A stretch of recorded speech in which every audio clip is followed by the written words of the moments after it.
Daniel Craig C007 C. Oded and Tupac Shakur Episode 72. Daniel Craig C007 C. Oded and Tupac Shakur C. Vladimir Putin and Kylian Mbappe. Team Oded vs. Team... We got some work to put in. You down? Team Oded vs. Team Tupac Shakur. Holy Week Procession Movies February 20th Counter-Strike 2 vs. COVID-19 Brazil TV and February 27th Casino Royale 007 C. James Bond C. Daniel Craig and Pierce Brosnan GTV Philippine. Trending C007 C. Daniel Craig and Pierce Brosnan and February 27th Daniel Craig Casino Royale 007 and March 13th Pierce Brosnan GoldenEye.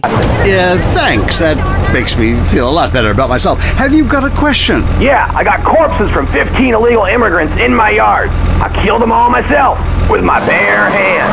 Did I get a tax break for all this unpaid work? Good question. I would certainly hope so. Ask your accountant if you can register them as dependents. Then hide most of... It's a great opportunity for some profit-centric thinking. You missed a wonderful opportunity to talk about recycling and organ donation. Oh, God, give me strength. I married a fool. You know, when we first met, Peyton, I thought you were so glamorous with your long hair and big eyes. Good afternoon, everybody. I don't actually have any announcements at the top, but but because today marks my last briefing, I hope you'll indulge me a couple of personal thoughts before I go to your questions. As I prepared to stand here at this podium for the last time, I thought a lot about the first time. It was 16 years ago, this week. It was January 2001. I had just moved to Washington, D.C., and I got on a West Wing tour with a friend of a friend. We walked through the halls of the West Wing on that tour. We saw tired White House staffers lugging boxes of their personal belongings out of the building, much the way that people who are on West Wing tours today see. And on the tour, I smiled for a photo that a friend took of me standing behind this very podium. I had been in D.C. for a grand total of 2 weeks. I had no contacts. I had no job prospects. I had no relevant Washington experience. I was sleeping on the floor of a college buddy's apartment that had a spare bedroom. And by spare, I don't just mean it was an extra bedroom. It was an empty bedroom containing only the items that I'd managed to load into my car when I moved here from Texas. So it's fair to say that there weren't too many other people on the tour that night who thought I would stand here in front of you as something other than a tourist. Don't touch me. So it's been an extraordinary journey, and this has been an extraordinary chapter. This is the 354th White House daily briefing that I have led as the press secretary. Mark can check me on that number. Not every briefing started exactly on time. There might have been a briefing or two that went a little longer than you would have preferred. But you have to admit, there was a lot to discuss. We had plenty of shameless plugs for the Kansas City Royals to squeeze in. There was, of course, the Freedom Caucus's infamous Tortilla Coast gambit. There was Congressman Steve Scalise, who reportedly compared himself favorably to David Duke. There was the reintroduction of... Why don't you just go buy your vegetables at the grocery store then, you sycophant? God, I just don't understand people. You go to hell. Well, screw you too, Mom. See if you're ever on the show again. Next caller, hello. Yeah, what's that plant that blooms every 12 years? Is 8 foot high and smells like hell? I want to plant one on my ex-wife's lawn. It's called Amorphophallus titanium. God! Can't be bothered, but I will kick your ass if you disrespect my sports team. Okay, the Wolves, that's a team playing sports as if they cared. Yeah, the Wolves! I don't care who's sleeping with who on the team. Yeah, I'm with you, buddy. Okay. Hey, let's take another call. Who's on the phone? Hello, caller. You're on with the tight end of radio. Hey, I'm a big... The word snafu into the political lexicon as we were working to pass TPA. We discussed at length the various ways you can catch Zika, the various ways you can catch Ebola, and the various reasons scientists recommend you vaccinate your kids so that you don't catch the measles. Jon Stewart lit me up as I struggled to explain to John Carl why a couple of our political ambassadors for some reason had no idea what they were doing. At least the Stewart segment made some of my friends laugh. President-elect Trump, of course, took advantage of the opportunity to light me up as a foolish guy who makes even the good news sound bad. And I have to admit that even that one made me laugh. But it wasn't always fun and games around here.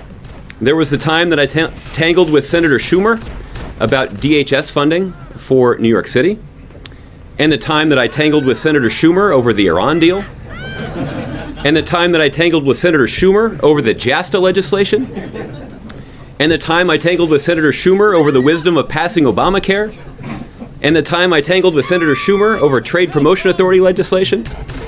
And to think, we actually spent most of the last 2.5 years complaining about how unreasonable Republicans in Congress are.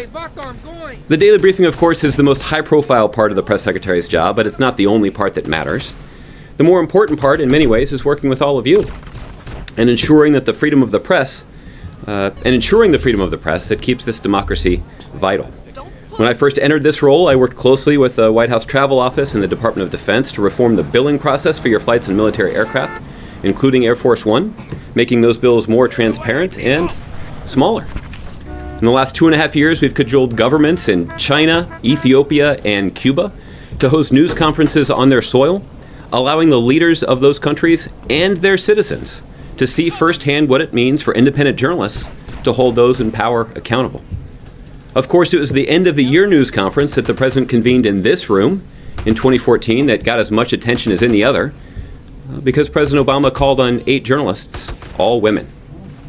And finally, everything that about this final week makes me think of all the incredible people whom I've been blessed to work with these past 8 years. I only have this opportunity because Robert Gibbs pulled me aside on election night 2008 in Chicago as the returns were coming in to tell me that he wanted me to come work with him at the White House. I'm only here because Jay Carney, Jennifer Palmieri, and Dan Pfeiffer supported and encouraged me when I was the deputy and advocated for me when Jay stepped down. I've also benefited from a kitchen cabinet of senior White House officials who've got a lot of other important responsibilities who are part of their formal job description, but stepped in to help me out every time I asked for it. That's people like Dennis McDonough and Susan Rice and Jennifer Psaki, Liz Allen, Jesse Lee, Cody Keenan, and of course Ben Rhodes. And I've only been able to do this job because I have an incredible team around me. My assistants over the years, Jeff Tiller, Antoinette Rangel, and now Desiree Barnes, all patiently supported a guy who, let's face it, sometimes isn't so easy to assist. The White House stenographers, Dominique Dansky-Berry, Beck Dory Stein, Amy Sands, Mike McCormick, Caitlin Young, and their tireless leader, Peggy Suntum. They work as hard as anybody at the White House and complain about it less than anybody at the White House. Applause is appropriate at that point. I think the only team that may contend with them might be the research department here at the White House that's led by Alex Plotkin and Kristen Bartoloni. But I hope you'll get a chance over the course of the next week to thank the stenographers for their important work, because I know they make your lives a lot easier too. The same goes for Peter Vels, Brian Gabriel, and Sarah Rutherford, who are stretched as thin and who are at least as effective as any team of press wranglers we've ever had here at the White House. My colleagues at the NSC, including Ned Price, Emily Horn, Mark Stroh, Carl Woog, and Du Tiantawat, patiently explained to me things that I didn't know so that I could in turn explain them to you. My team in lower press, Patrick Rodenbush, Katie Hill, and Brandy Hoffine, is as talented and as dedicated as any press team in this town. I begged Brandy to join this team when I first got this job, and her performance has far exceeded. People who got low self-esteem and they need to pick me up. They need to come down to the Pleasure Dome, hang out with me, Jizzy, and my girls, you know what I'm saying? They gonna keep you company, have you feeling good. And this goes for everybody. I don't care who you are, how old you are. So come on down and hang out with me if you're lonely. And I'm gonna tell you something. You won't be lonely from the moment you walk in the door, because somebody's gonna grab your hand and it's gonna be all about to get down from there. Good grief, that's not the way Lonely Hearts works at all. Is anyone here suffering? I want pain, misery. It's good for the economy to live in constant fear. I mean, the phone company, they have your name on the bill. They know your number. How do you feel about that? Hewitt. Hello, Julie from Liberty City. You're on the line. A cowboy ghost has been haunting my house. I want you to take off your gloves. Stand at the window. Stand there for hours each night. Lure them in. Trapping lone spirits is dangerous work, especially... I did the sky-high recommendations I got from people all over town after I interviewed her. They are all Katie, Brandy, and Patrick, as they say, going places. Eric Schultz is simply the best deputy that anyone in any field could ask for. He shows up early, he stays late, he's deft. That's an inside joke. He's always prepared, he's unfailingly loyal. His judgment is sought after throughout the halls of the White House, not just by me, but by various members of the senior staff. And I'm sure that will be sought after in his bright post-White House future too, including by me.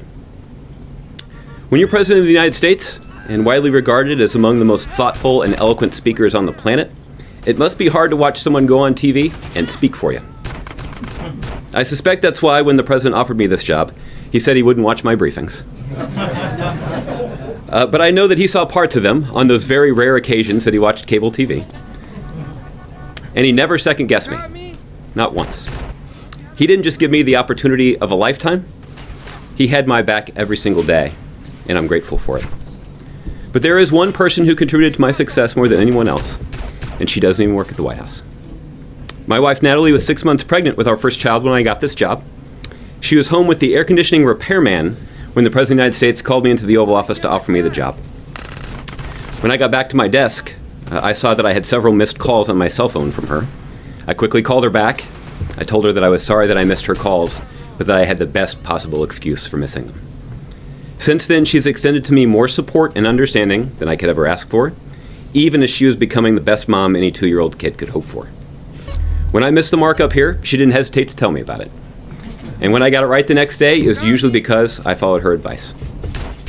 So thank you, sweetheart, for your patience, your loyalty, your counsel, and your love. Without it, I would not be standing here, and I'll never be able to make it up to you, but I look forward to spending some more time with you in Walker so that I can give it a shot. Serving as the White House press secretary under President Obama has been an incredible honor. I've had the opportunity to advocate for his vision of the country, the same vision that deeply resonated with me when I signed up to work for him in Iowa in March 2007. And while those of us who have been fortunate enough to serve him here will go on to make a difference in new ways, I take heart in knowing that all of you will still be here. I draw confidence in knowing that you are driven by the same spirit that prompted those young kids that I mentioned at the top of my briefing a couple of weeks ago to move to an Iowa town that they'd never heard of to organize support for the Obama campaign.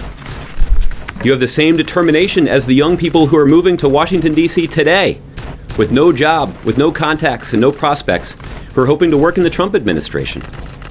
You're motivated in the same way as the career civil servants, like the ones at the Department of Education, who's trying to stretch her agency's budget to ensure as many Hispanic kids as possible can get a decent education. You have so much in common with these people because each of you and what you do every day is critical to the success of our democracy. There will be days when you'll show up to work tired. I know the same was true of those Obama organizers in Iowa.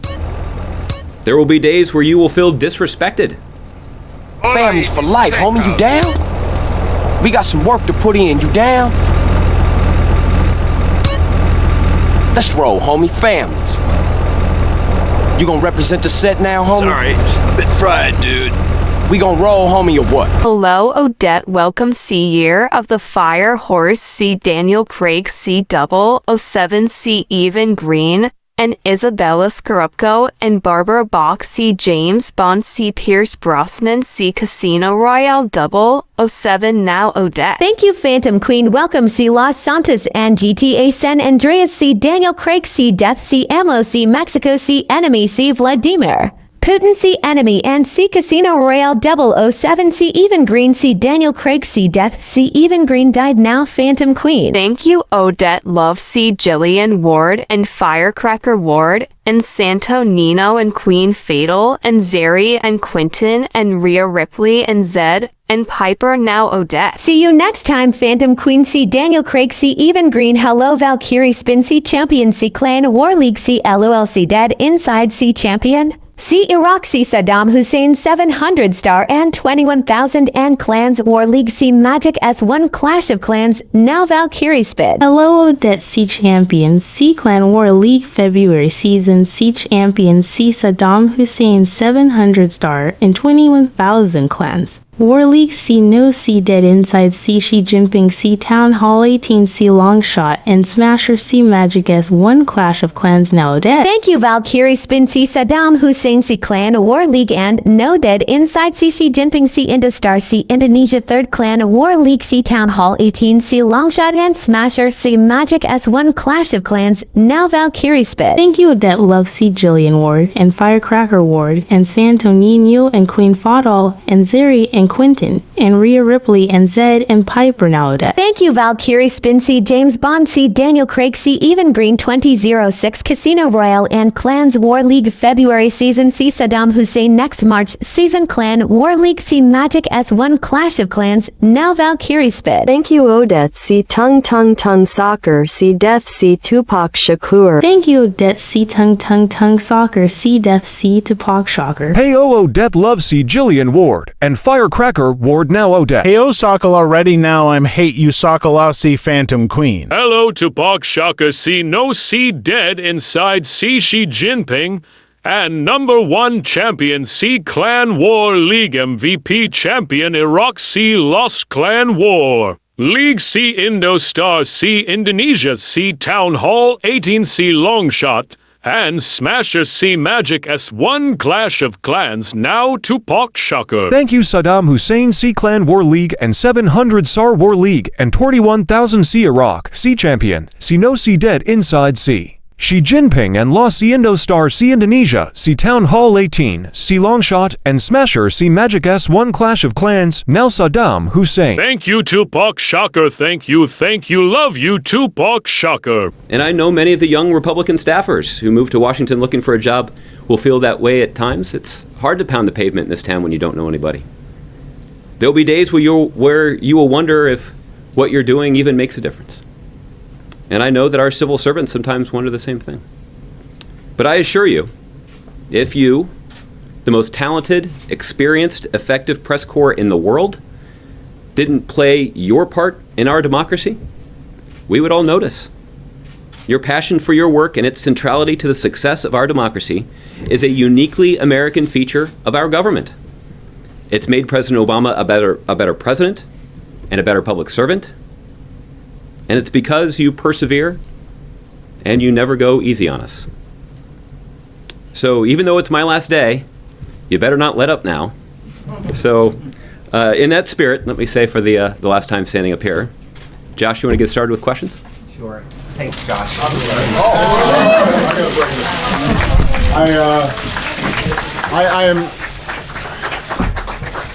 I'm not interrupting because he was saying nice things about you guys, because I largely concur.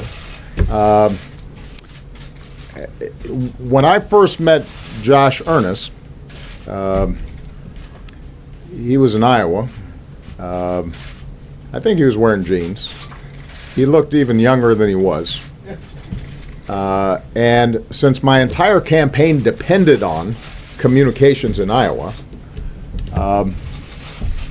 I gave him a pretty good once-over.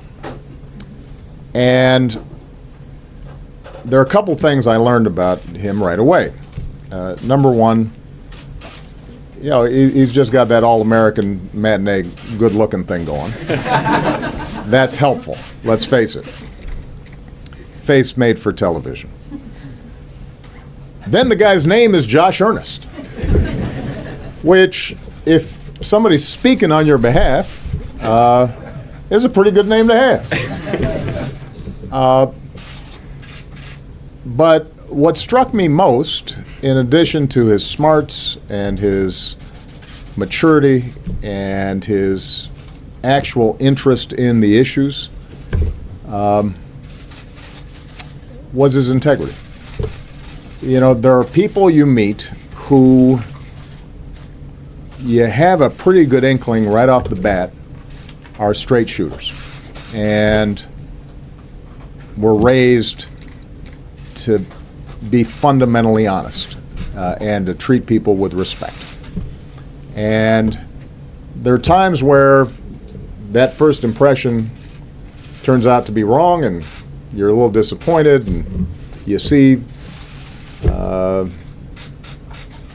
behind the curtain that there's spin and some hype and posturing going on. But then there's others who, the longer you know them, the better you know them, the more time you spend with them, the more you're tested under tough situations, the more that initial impression is confirmed. And I have now known this guy for 10 years almost. And I've watched him grow, and I've watched him advance, and I've watched him marry, and I've watched him be a father, and I've watched him manage younger people coming up behind him. And he's never disappointed. He has always been the guy you wanted him to be. And I think that,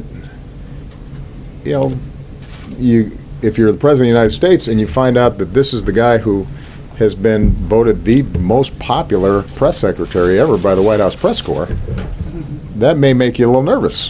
Just thinking, well, maybe the guy's kind of being too solicitous towards the press. But the fact is that he was worthy of that admiration. He was tough, and he didn't always give you guys everything he wanted, but he was always prepared. He was always courteous. He always tried to make sure that he could share with you as much of our thinking and our policy and our vision as possible, and tried to be as responsive as possible, and that's how he trained the rest of his team to be.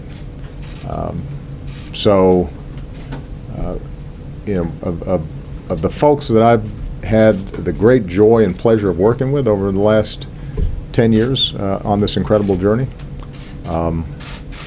this guy ranks as high as just about anybody I've worked with. He is not only a great press secretary, but more importantly, he is a really, really good man. And I'm really, really proud of him. So, Josh, congratulations. Thank you.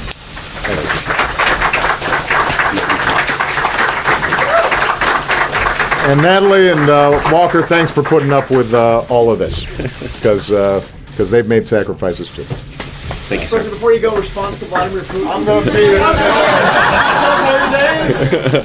Where were you going on Friday? Well, that was awfully generous. The president will be back tomorrow. He'll be standing here, and he'll be answering your questions. Today, you're going to have to settle for me. So, Josh, you want to get us started? Sure. Thanks, Josh. And I want to thank you and your team for your hard work and service in your roles. We've all tussled aggressively with you over the last many years, but that was as it should be. And you all have continued to always engage with us, and we appreciated that. Following up on the question that was just asked, have the Obamas decided where they will be heading when they board the presidential aircraft for the final time on Friday? Yes. Josh, I can tell you that the first family is looking forward to flying to Palm Springs, California on Friday.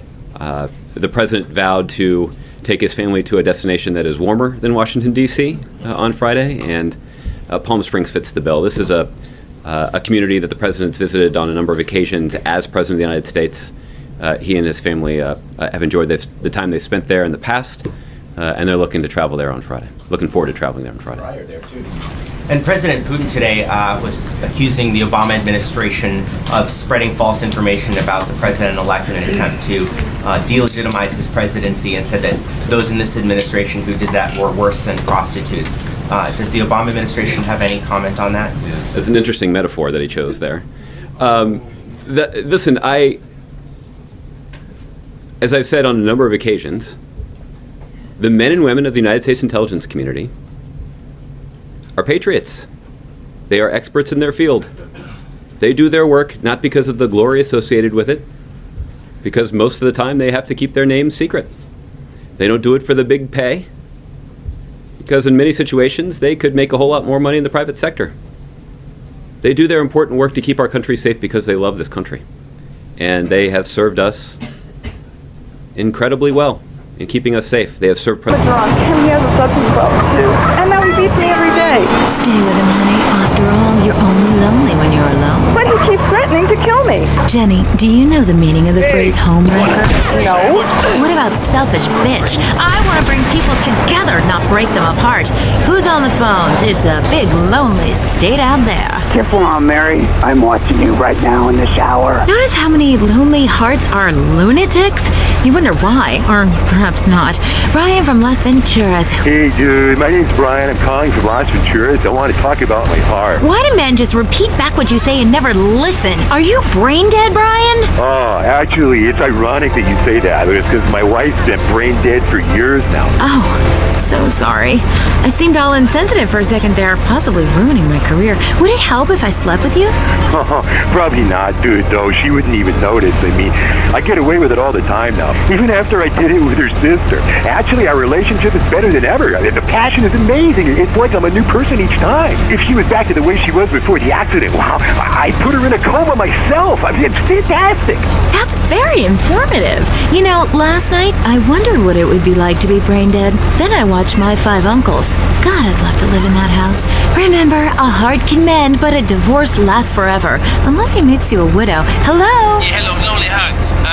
I was just calling up there because I was listening and I figured out, that I can help out some of y'all clients, This is none other than Jizzy, the proprietor of the Pleasure Domes Club.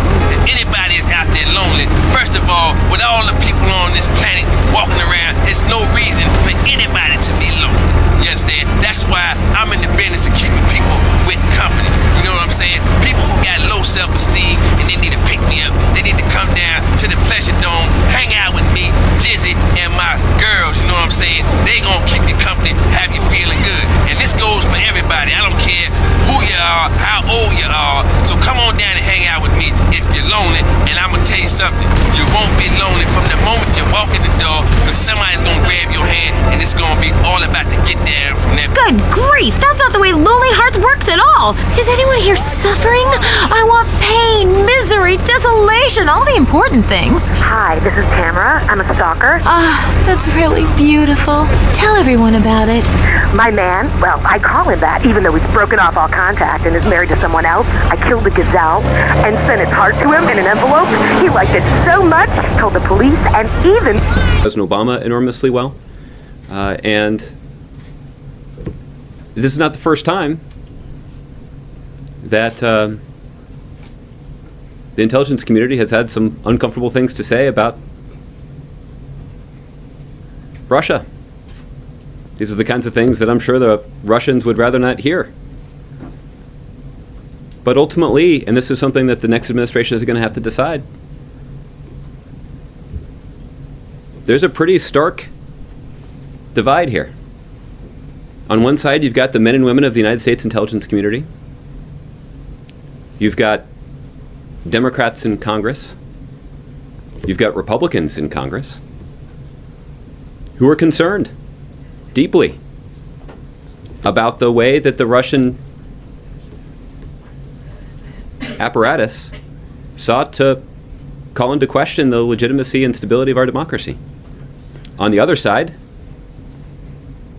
you've got WikiLeaks and the Russians. And the incoming administration is going to have to decide which side they're going to come down on. And that will be among the very interesting things that all of you will be closely watching in the next week. I was wondering, as you were reflecting over the last 8 years, whether you can identify the greatest achievement that you felt you were able to accomplish, and also the biggest regret that you have as you're leaving this part of your life. Well, I think there are two things that come to mind. The first is that over the course of the 8 years that I've worked here in the White House, the President's communication team walked in this building at a time of... Goes home a loser! Because in boxing, unlike most sports, gravity works downwards. You gotta be shitting me. Hey, listen to Derek Zachary, don't shit on no one. But I do like to piss on my seat and at my seat too. Not really on it, so stay out of the way. Now tell me, the fight game, that ain't rigged, is it? Of course not. Hey, how could anything professional be fake? Hey, there's too much money at stake for one thing. I mean, these guys got too much to lose. I mean, why is a guy gonna take a dive for a few extra million when he could earn that over a number of years getting his brain turned to pulp? Be serious for a minute. The clock is counting down again. It's time for Derek to head to the locker room and celebrate in the shower. We'll see you next time. Bring a cooler full of beers and get ready to riot. This has been the Tight End Zone. Judge, I'm wearing a black dress on. And this is WCTR, proving that radio is better than TV. That's the show men with large guts love. Deal with your ignorance in 1 minute flat. Complex issues in 60 seconds. WCTR. You have any idea what I'm doing? Coming up next, the most mind-numbing thing since the lobotomy. Entertaining America. The deceit. This week on Entertaining America, Richard Goblin, one man's triumphant return to cock. The Sherman octuplets, a Venturis man says he's slept with them all. Plus, noise, speed, danger, cursing, and patriotism finally come together this weekend at the All-America Drunk Driving Cup.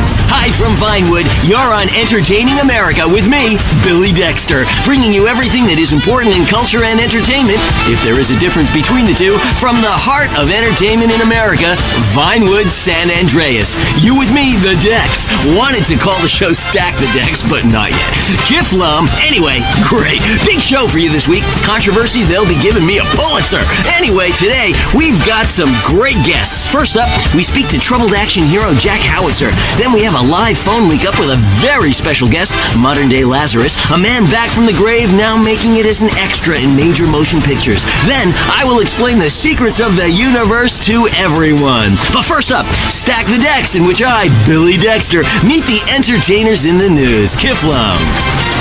Jack Howitzer, once the biggest star in America, but the last 3 years have been unkind. People describe him as a dinosaur, an action hero relic from the 80s, a muscle-bound Neanderthal, and my favorite, the most stupid gorilla in the jungle. Jack, welcome to the show. Kiflum. Good to be here, Dex. Pleasure. So your movies Exploder and Annihilator got America through some tough times, and I was also a huge fan of 0 Seconds to Death Thank you. But many say your new film has gone too far. No, this is a romantic comedy with drama. It's got action. It's got a heart. That's what's most important, I think. Okay, well, let's take a listen to the trailer. All right, let's roll that. He was a man at war with himself, fighting a war that someone else lost. It's over, Tim! The war's over! It's never over! You've seen him wipe out millions of Cambodians in Exploder. Now, Jack Howitzer is Tim in his most challenging role yet. We're here, Tim! A preschool for slow children? You're the new teacher, Tim! Special needs cop. It's the story of a psychotic ex-Marine showing tough love to special ed kids. One of you tards has been running Peruvian flake through the special school, and I'm gonna find it. No juice and cookies! You know you suck, Tim! But soon, he becomes one of them. What is this? That's teacher's gun. You wanna see it? Oh, you got it, shot yourself. Way to go! Oh, and you look at He was finally beginning to live a normal life.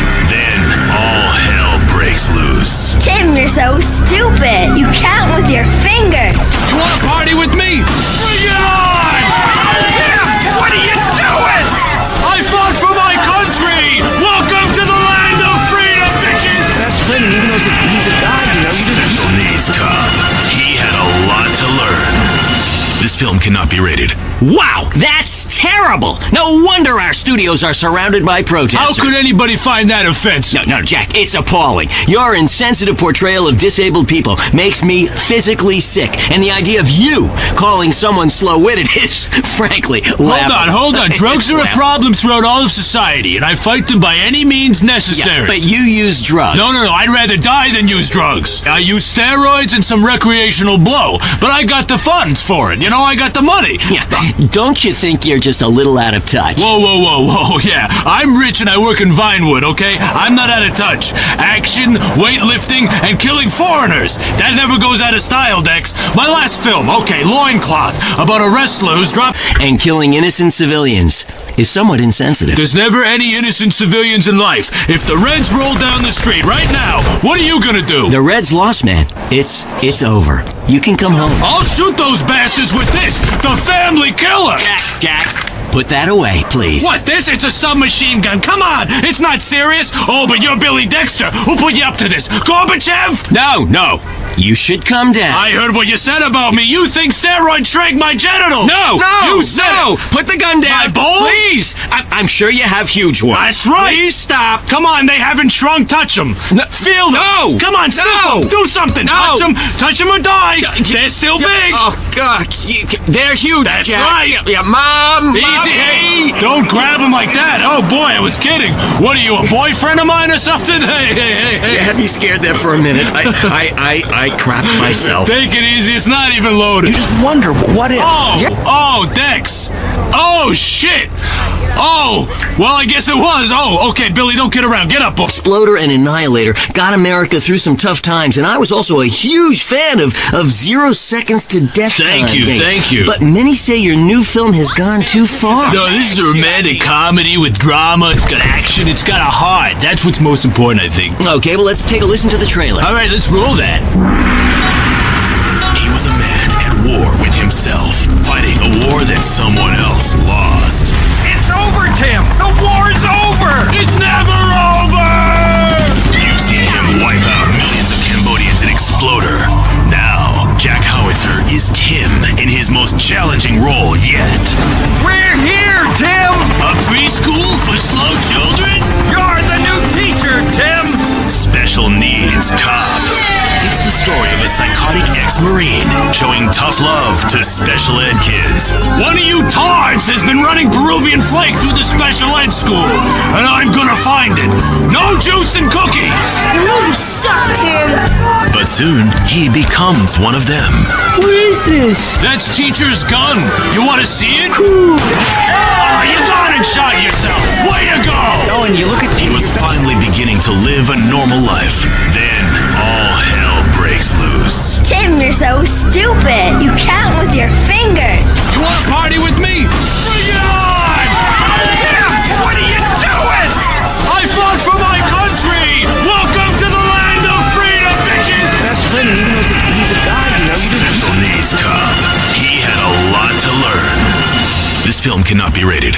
Wow, that's terrible! No wonder our studios are surrounded by protesters. How could anybody find that offensive? No, Jack, it's appalling. Your insensitive portrayal of disabled people makes me physically sick, and the idea of you calling someone slow-witted is, frankly, laughable. Hold on. Drugs are a problem throughout all of society, and I fight them by any means necessary. Yeah, but you use drugs. No, I'd rather die than use drugs. I use steroids and some recreational blow, but I got the funds for it. You know, I got the money. Yeah.